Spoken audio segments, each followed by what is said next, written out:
રાજ્ય પોલીસ વડા વિકાસ સહાયના 100 કલાકના અલ્ટિમેટમ બાદ સુરત પોલીસ એક્શન મોડમાં અસામાજિક તત્વો સામે સુરત પોલીસે કરી લાલ આંખ। રાજ્ય પોલીસ વડાની અસામાજિક તત્વોની યાદીની સૂચના બાદ સુરત પોલીસે પણ અસામાજિક તત્વોનું લિસ્ટ કર્યું તૈયાર। સુરત શહેર એ ડિવિઝન દ્વારા 121 ક્રિમિનલોનું લિસ્ટ થયું તૈયાર, જેમાં 16 જેટલા આરોપી હાર્ડકોર ક્રિમિનલનો સમાવેશ। તમે જોઈ રહ્યા છો ગુજરાત સમ્રાટ news channel. Chief editor Bhavesh પાટીલની સાથે મહેરબાન ડીજીપી ગુજરાત રાજ્ય શ્રી વિકાસ સહાય સાહેબનાઓએ આપેલ સૂચના મુજબ 100 કલાકમાં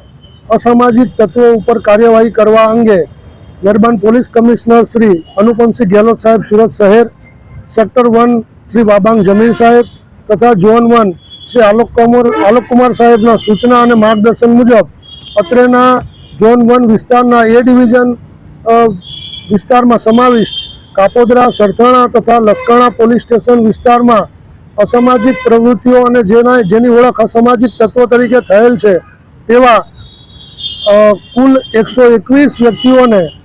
પોસ્ટે બોલાવી અને તેમાં પણ ખાસ કરીને મિલકત સંબંધી અને શરીર સંબંધી ગુનાઓના આરોપીઓની એક ઓળખ પડેલ અને ઇન્ટ્રોગેશનની કામગીરી કરવામાં આવેલ અને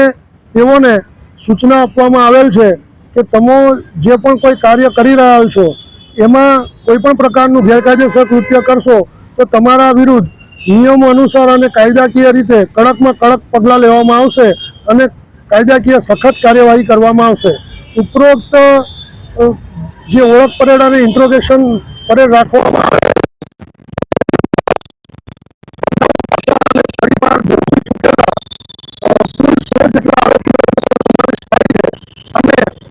સંબંધી અને શરીર સંબંધી ગુનામાં સમાવિષ્ટ કરવામાં આવેલ છે અને આ કાર્યવાહી સુરત શહેર